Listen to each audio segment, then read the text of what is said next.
Hi everybody, it's Mary here from Sweet Little Dream Seekers, and for those of you who don't know me, I'm a children's gentle sleep coach.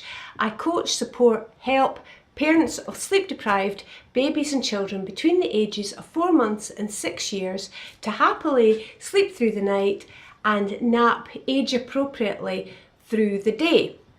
Okay, so before I get started, actually, come here, up you come on. Sorry.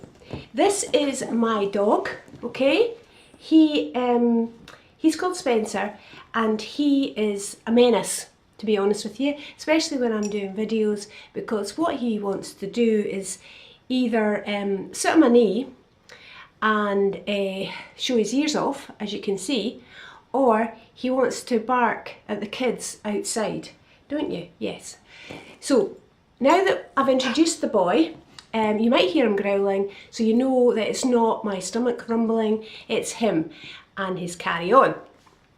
Okay, so today I want to talk to you about the change in clock. The clock is going back on the 30th of October, and I know there's a lot of parents out there worrying about this, so what I thought I'd do is give you some of my tips on how to help transition that period without too much of a bother. So, okay, what does it mean when the clocks go back? What does it mean for your baby? And basically what it means is if your child goes down normally at 7 o'clock, when the clocks change, they'll be going down at 6 in the morning. Instead of them getting up at 6:30 in the morning, they'll be getting up at 5:30. So of course this is not your ideal situation. So what you need to do, okay, is first of all plan ahead. And I would suggest you do this over the week leading up to the 30th of October. So just over the course of the days leading up, I suggest you move the bedtime to say 5 minutes later, 10 minutes later, so on throughout the week until the Saturday night when you're putting your child down 1 hour later than they would go down normally. So as when it comes to the Sunday, what happens then of course is the clocks go back and they go down at the proper time for their bed. Seems easy. Now, so you've done that. The other things that you need to do is actually move the nap times and the meal times, so you're moving the whole routine forward. Okay, so if they have the breakfast at say 7, half 7, then you're going to move it 5 minutes later, 10 minutes later, so on throughout the week, and the same with the nap times. So as when it comes to Sunday, the 30th, you can change the clocks and everything will be back to where it was prior to the clock change. Now, you might find that because you've done this, the rhythm is out of sync. Now that you know, it might fall into place, but it might not. And if it doesn't fall into place and they're getting up early in the morning, you know, they're wakening at 5:30, 5 o'clock, I really suggest you take a deep breath, you go into the room and you try to get them back to sleep.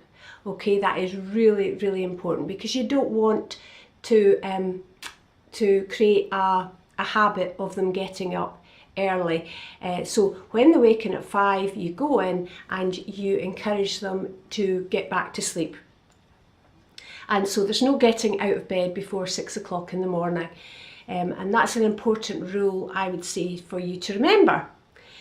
Now, yes, their circadian rhythm, because the clock is going back, their circadian rhythm may be knocked off a bit. So it's important that during the day they get lots of daytime sunshine. So in the morning, get them out in the pram, lots of sunshine, and that will help them to re-regulate their circadian rhythm.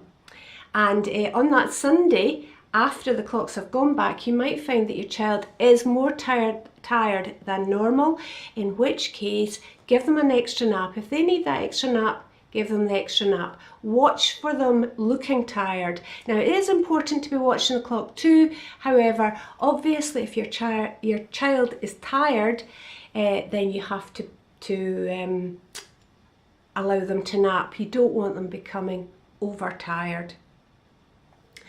And the last thing I would say to you is be patient, be consistent, and be persistent.